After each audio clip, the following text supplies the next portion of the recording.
Hello everybody, Steve, Nozilla. Had a bit of a faux pas last Wednesday, and I thought I would share that with you as it's kind of put a premature, I wouldn't say end, but delay, I guess, on the rest of the season. I ended up missing JDM Auto Expo this weekend because on Wednesday I decided to take a small break in the afternoon and come outside to try to warm up the car a little bit. It had gotten rained on, probably more than I would have liked coming home from Atlantic City at the Northeast Skyline meet. So I wanted to just let it warm up and dry off a little bit, the engine mostly. And I was looking at something around the timing belt area, and I wasn't paying the best attention to what was going on. And before I knew it, my finger, actually a couple of my fingers, got caught up underneath the timing belt and went through the cam gears.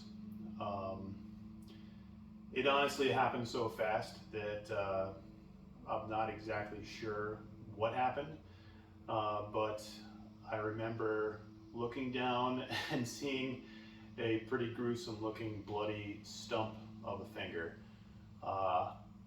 At that point, I knew that I had to get some help, so I grabbed a rag that I found quickly in the garage, wrapped it up, applied pressure, went in the house, got my wallet and my phone, and locked the doors up, got the car keys.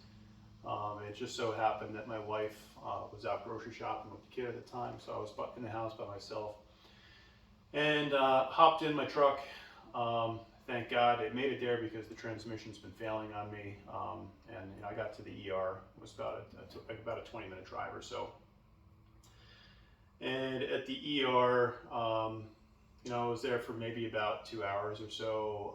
I was very fortunate that there was a hand surgeon in the ER that happened to be visiting her friend at the time, and she was able to put back together as much as she could put back together of my badly chewed up, broken finger. So my middle finger, I'm not gonna get in too close to the camera or anything, because I'm sure not too many people are really gonna enjoy this.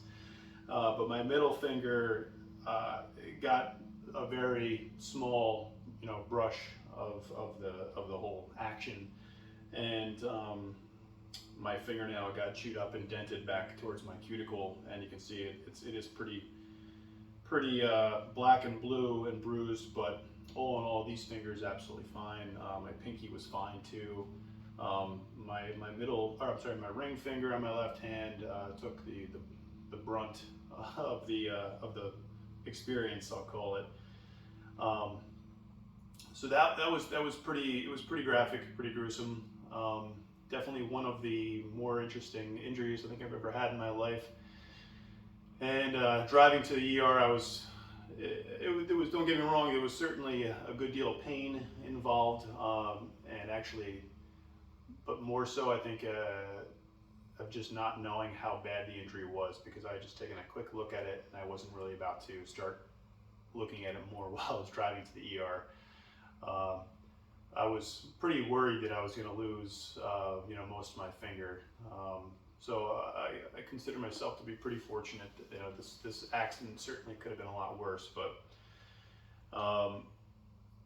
I'd been wearing a bit of an ace bandage, and I was pretty well bandaged up until this morning. I went to the doctor and got x-rays done.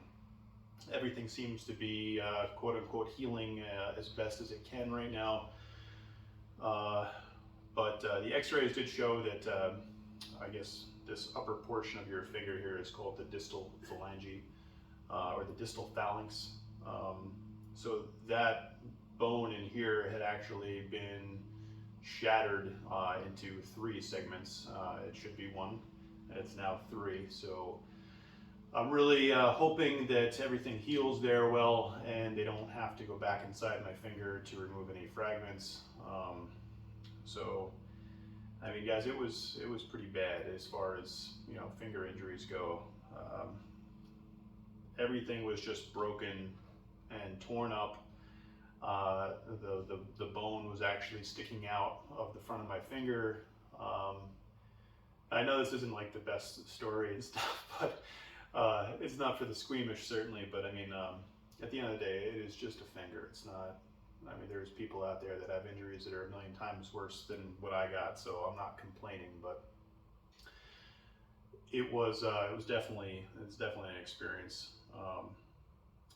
They had given me a couple shots of Novocaine in the ER, one here and one over here to numb the nerves.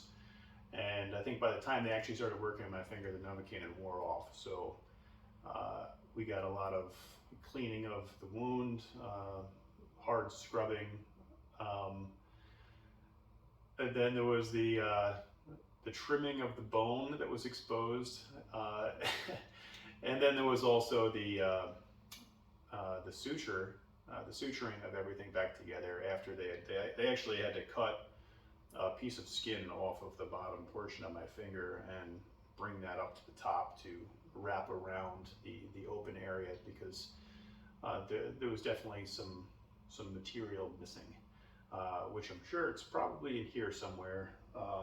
Haven't really looked too much, but all in all, I think it's going to be okay.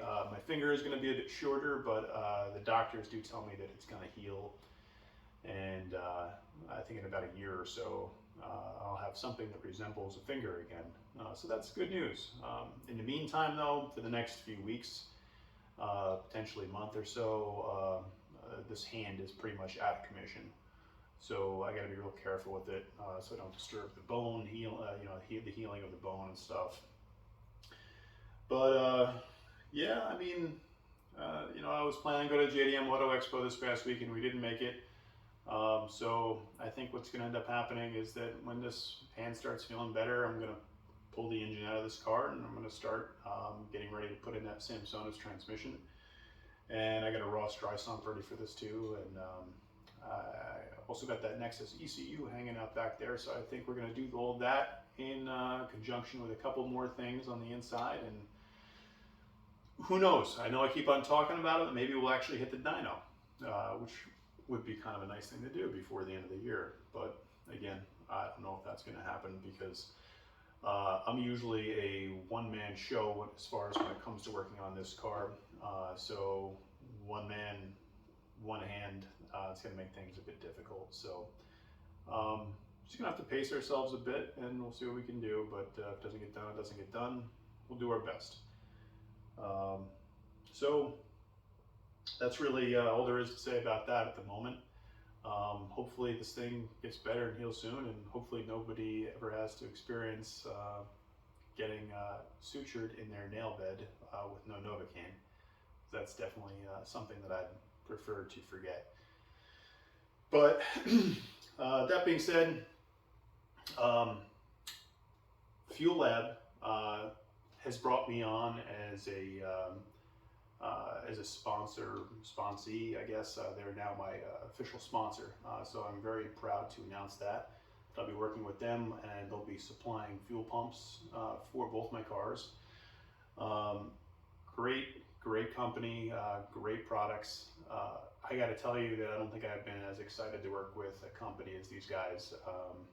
I really see a lot of cool stuff coming out from them on the horizon, especially with the brushless pump technology. And I know I've been personally kind of considering that and getting ready to dig into some of these really high power pumps. Obviously, we went the mechanical route because I wanted to have an overdone fuel system that would have the extra potential there if you needed it, that could basically handle anything. But if you guys have been following my videos, there's been certainly a lot of trials and tribulations with the mechanical pump, which I think we finally have sorted out. But at the same time, I'm looking at some of these brushless offerings from Fuel Lab, and they are pretty exciting offerings. I mean, you're talking like upwards of 1,500 to 2,000 liters per hour capability, modulating the power, ramping them up, so you're not overheating fuel. So you have the delivery there when you need it, and then you can dial it back when you don't. and it comes in a a relatively large package. But again, that package is back in the trunk of the car near the fuel cell. So at the front, you could simplify all this plumbing and stuff, and I'm considering it at this point. I think if I need to do a little bit more research, but I think we're going to go that route. Regardless, though, I do have a Walbro 525 Hellcat pump as my pickup right now for my Surge. So I will be replacing that with a brushless fuel lab pump to take care of keeping my Surge full. So I'm super excited about that. That should be probably here in a week or so, and I'll do an install video on that. But in the meantime, the car is kind of down for a bit right now. Well, I am down, and hopefully we can still do some cool videos in the meantime. And I've got some great ideas for some things that I want to cover and some things that I want to share with everybody. So stay tuned, subscribe, and wish me luck. Thanks, guys.